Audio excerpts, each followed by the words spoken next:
नाज़रीन, आज की सबसे बड़ी खबर यह है कि शहबाज शरीफ की कोशिशों के बाद ईरान और अमेरिका के दरमियान 2 हफ्तों की मशरूत जंग बंदी पर आमादगी जाहिर कर दी गई है, जबकि डोनाल्ड ट्रंप ने भी इस जंग बंदी का ऐलान किया है।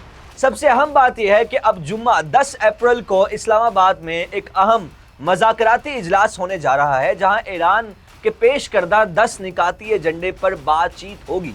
इस वीडियो में हम आपको मुकम्मल तौर पर बताएंगे कि ये जंग बंदी कैसे मुमकिन हुई और उसके पीछे क्या डिप्लोमेसी चली, और आखिर में हम आपको वो 10 निकात भी बताएंगे जो इस पूरी जंग के मुस्तकबिल का फैसला कर सकते हैं। इसलिए आपने वीडियो को आखिर तक जरूर देखना है। ये सब कुछ अचानक नहीं हुआ, इसके पीछे एक मुकम्मल कहानी है। जब जंग शिद्दत अख्तियार कर रही थी, ईरान और इजराइल के दरमियान हमले जारी थे और अमेरिका की जानिब से मुसलसल धमकियां दी जा रही थी कि हम तुम्हारी सिविलाइजेशंस को तबाह कर देंगे। ऐसे में पाकिस्तान ने एक अहम किरदार अदा किया। शहबाज शरीफ ने ना सिर्फ अमेरिका से अपील की कि आप डेडलाइन में 2 हफ्तों की तोसी कर दी, बल्कि ईरान से भी रिक्वेस्ट कर दी कि आप भी खैर सगाली के तौर पर सफारतकारी को एक रास्ता दें और 2 हफ्ते के लिए आबनाए हुर्मुज़ को खोल दें। यही वो लम्हा था जहां से सूरत हाल बदलना शुरू हुई। पाकिस्तान में ईरान के सफीर ने भी तस्दीक की कि मामलात एक इंतहाई हसास मरहले में आगे बढ़ रहे हैं। इसका मतलब ये था कि पस पर्दा मज़ाकरात तेजी से हो रहे थे और एक बड़ी पेशरफ्त करीब थी। दूसरी तरफ ट्रंप की जानिब से मुसलसल दबाव बढ़ रहा था। उन्होंने बार बार डेडलाइंस दी, कभी 48 घंटे, कभी 5 दिन, कभी 10 दिन, और यहां तक के खुलेआम धमकी दी कि ईरान ने अगर बात ना मानी तो उसके पावर प्लांट्स और पुल तबाह कर दिए जाएंगे और इसे पत्थर के जमाने में वापस भेज देंगे, इसकी सिविलाइजेशन को तबाह कर देंगे। इसी दौरान ईरान और इजराइल के दरमियान हमले भी जारी रहे, जिससे खित्ता एक बड़ी जंग के दहाने पर पहुंच गया। लेकिन फिर मंगल और बुध की दरमियानी रात एक बड़ा ब्रेक थ्रू आया, जब अमेरिका की जानिब से 2 हफ्तों की मशरूक जंगबंदी का ऐलान किया गया।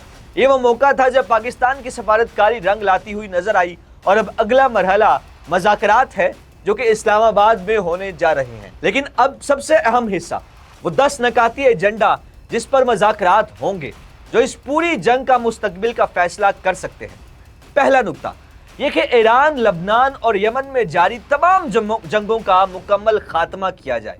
दूसरा, ईरान के खिलाफ जारी जंग को मुकम्मल और मुस्तकिल तौर पर ख़त्म किया जाए, बगैर किसी वक्त की हद के, क्योंकि ईरान ये चाहता है कि ऐसा ना हो कि आज से 3-4 साल बाद दोबारा इजराइल या अमेरिका हमला कर दें और दोबारा यही तमाम मराहिल दोहराए जाएं।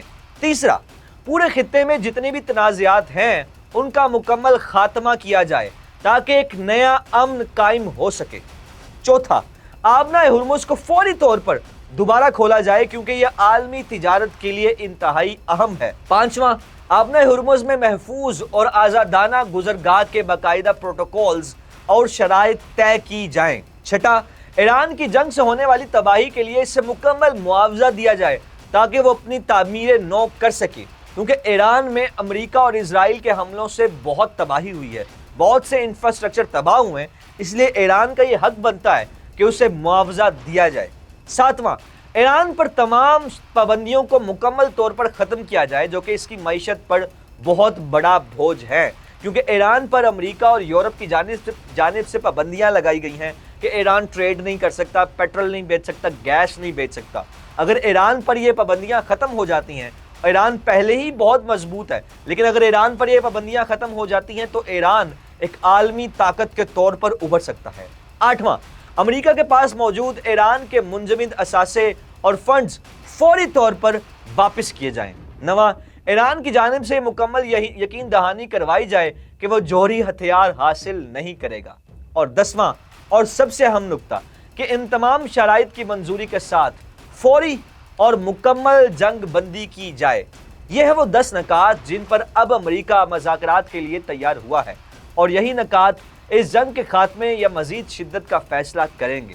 अब सवाल यह है कि क्या यह मुज़ाकरात कामयाब होंगे? हकीकत यह है कि एक बहुत नाजुक मरहला है। दोनों मुमालिक अपने मफादात पर कोई समझौता नहीं करना चाहते, और इजराइल का किरदार भी गैर वाज़ेह है, क्योंकि वो हमेशा स्पॉइलर का किरदार अदा करता है। जब भी कोई अमन होने लगता है तो वो ज़रूर कोई ऐसी तीली ज़रूर लगाता है कि जिससे अमन ख़राब हो जाए और दोबारा दुनिया एक जंग के दहाने पर पहुंच जाए। लेकिन एक बात वाज़ेह है کہ پاکستان اس وقت ایک اہم سفارتی کردار ادا کر رہا ہے، اور اگر یہ مذاکرات کامیاب ہو جاتے ہیں تو یہ نہ صرف خطے بلکہ پوری دنیا کے لیے ایک بڑی کامیابی ہوگی۔ اب دیکھنا یہ ہے کہ 10 اپریل کو اسلام آباد میں کیا ہوتا ہے۔ کیا یہ 10 نکات ایک مستقل امن کی بنیاد بنیں گے یا صرف ایک عارضی وقفہ ثابت ہوں گے؟ آپ کو جتنی بھی اپڈیٹس ہوں گی جناح ڈیجیٹل کے پلیٹ فارم پر آپ کو بتاتے رہیں گے۔ مزید ویڈیوز کے لیے دیکھتے رہیے جناح ڈیجیٹل۔